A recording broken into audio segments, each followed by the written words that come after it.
Have you ever tried quitting smoking, gambling, doom scrolling, or heck, even drinking alcohol? Anything. Have you tried and realized, oh damn, this is impossible to do?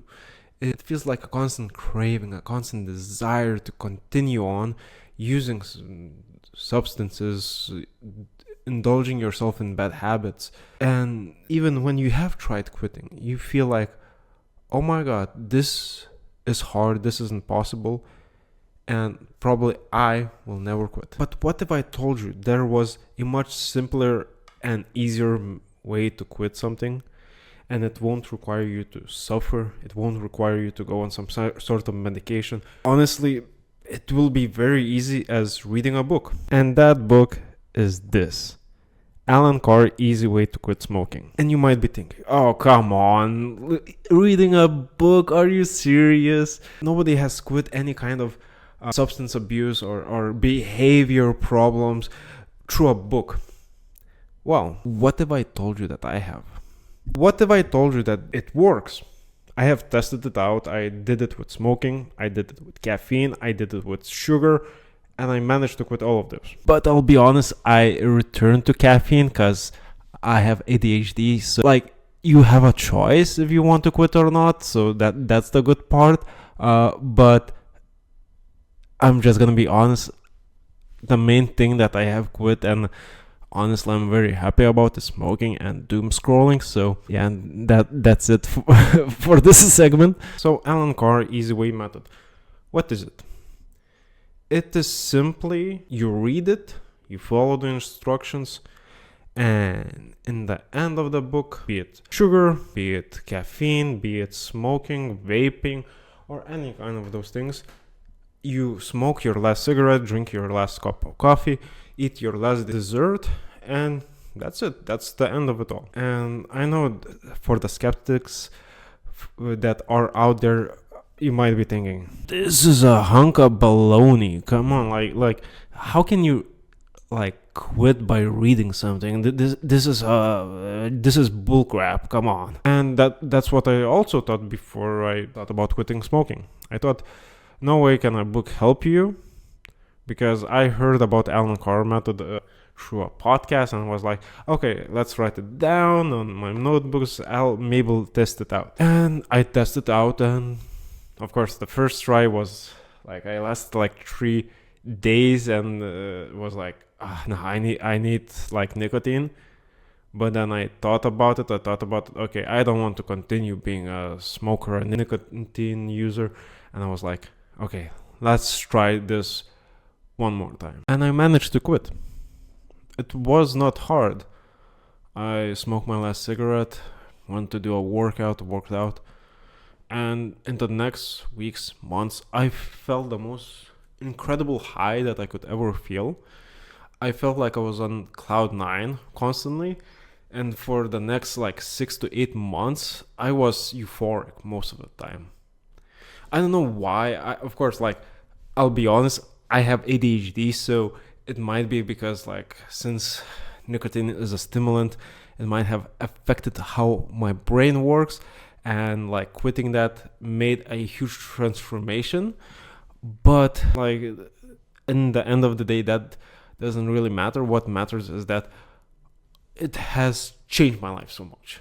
And you might be questioning what I'm saying and everything, but the method is this. First of all, keeping an open mind, because without the ability to accept new ideas, new paradigms, new ways of thought, new mindsets, nothing can really change in your life. And this book is primarily that. It's about changing how you think about smoking in itself, and understand that you start smoking not because you like it, not because you love it, not because you have an addictive personality. You start smoking because you got hooked. You fell into the trap. You smoked one cigarette, it was disgusting, but then for a multitude of reasons you continue smoking, and you created a habit. But actually you didn't create that habit.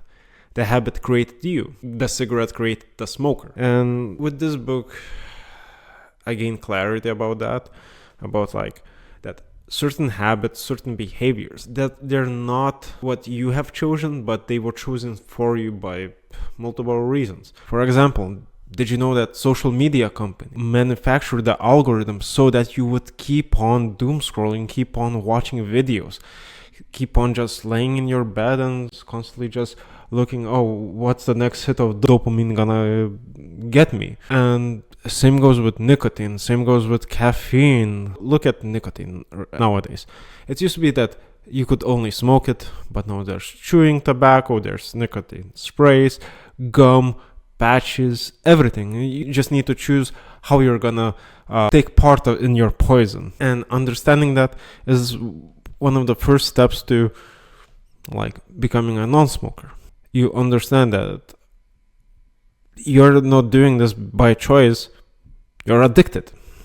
You're addicted like a meth addict is addicted to meth, or how a chronic alcoholic is addicted to alcohol.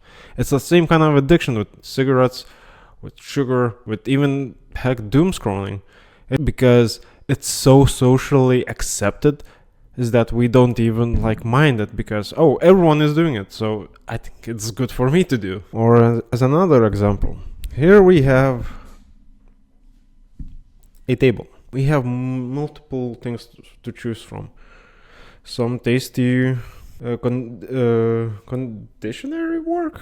I don't know, like dessert. I like sometimes my English is bad due to my dyslexia. So we have some other food.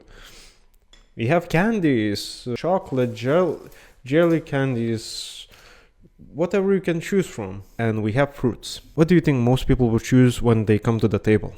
Will they take the nutritious fruit that has fructose, that is pretty much sugar, but it's not as like, it won't freak up your blood glucose level as much. It has a lot of nutrition, different kind of micro elements that your body needs to function?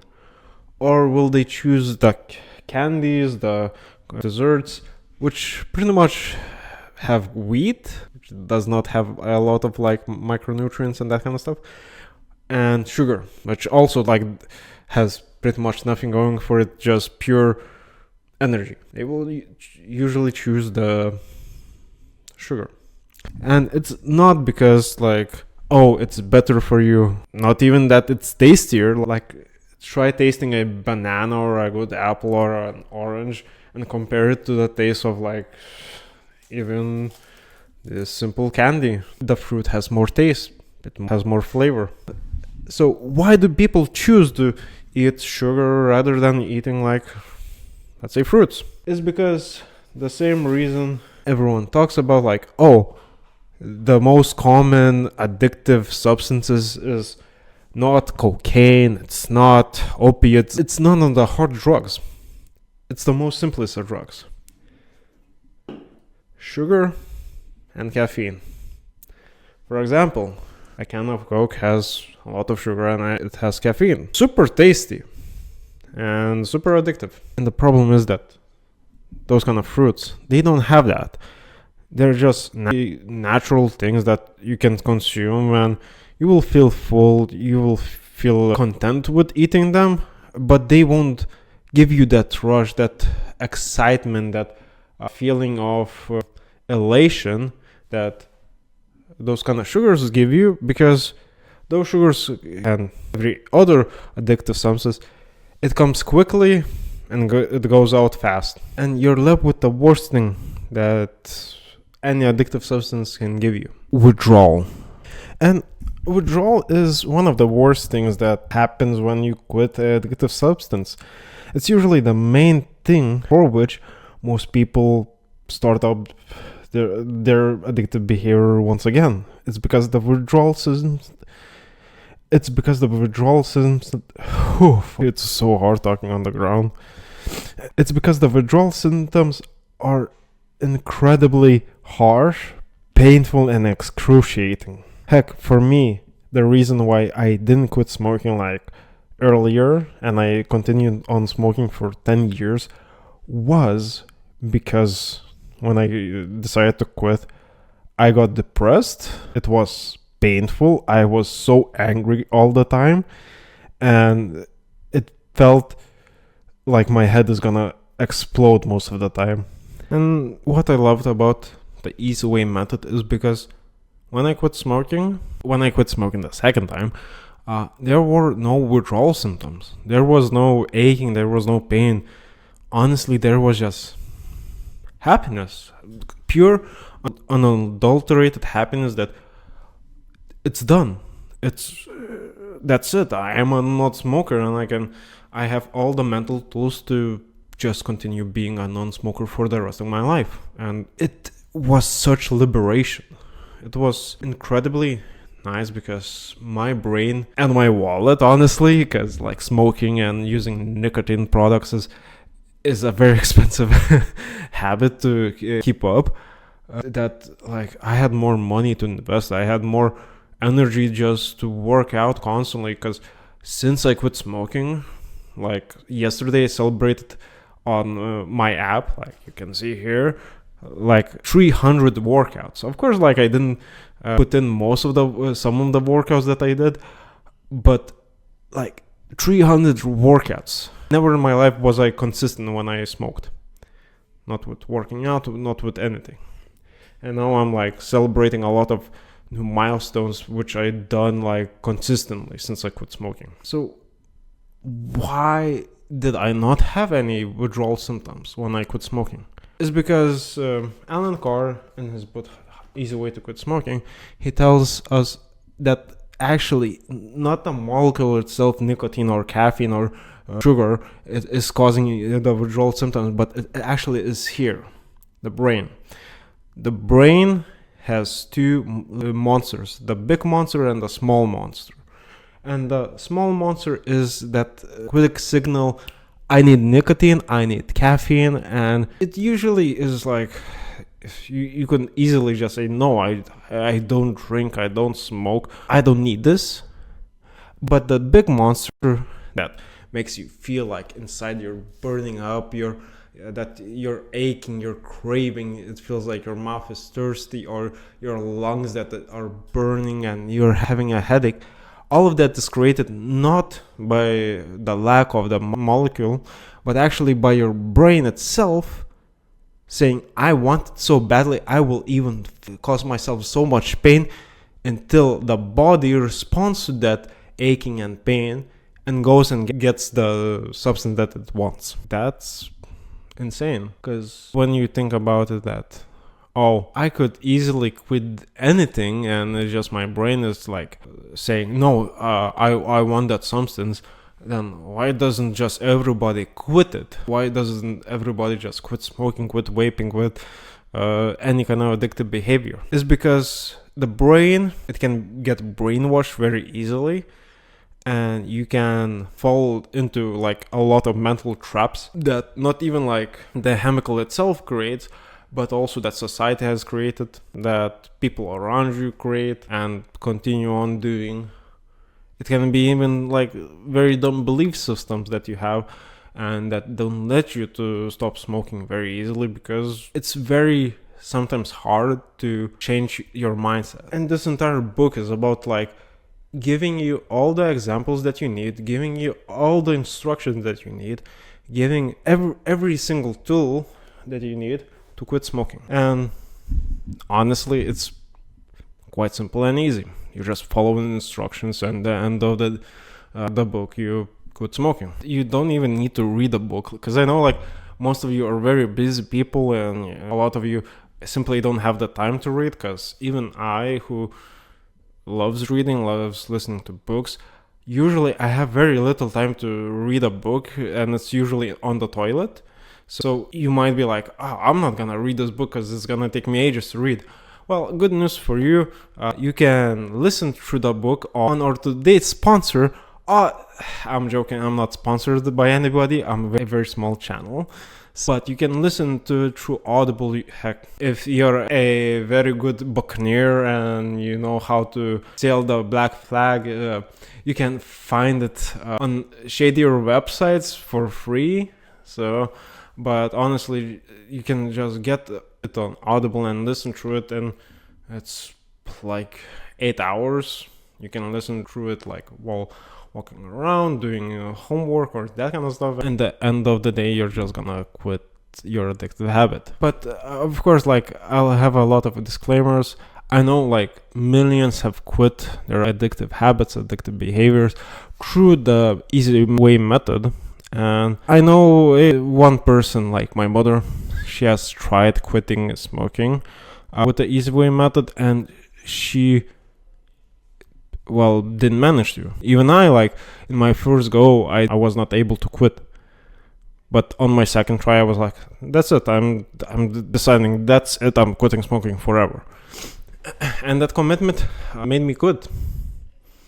Easy as that. So, of course, like, I had psychedelic experiences. I tried to lower my ego, tried not have an open mind about a lot of things. So, like, I know it might be hard. You might not get it on the first try. I hope you get it on the first try, because, like, it's much better when you do it like that.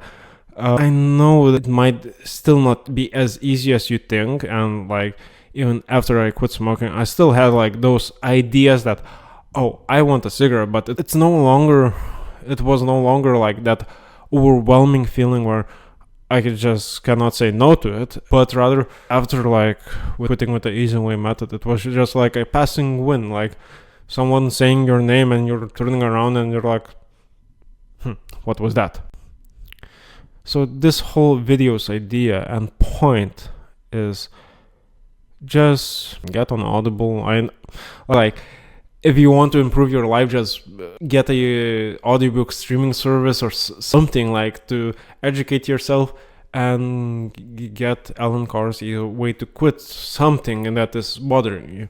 Because for me, quitting smoking was the foundation of my greatest life change. I've been going to seminars, listening to books, doing psychedelics, and doing a lot of different stuff with not really a lot of change in my life. But when I quit smoking, it was honestly one of the biggest changes that has happened to me in my life, and I cannot not be happier. It was the straw that broke the camel's back and was a complete change for me. Like, you don't need to like this video, you don't need to comment below this video, but for the sake of yourself, please try this method out, see if it works for you. And yeah, I hope it will help you as much as it did to me, and I hope that this video pushed you in the right direction. So yeah, so thank you for watching this video, and I'll see you next time. See ya.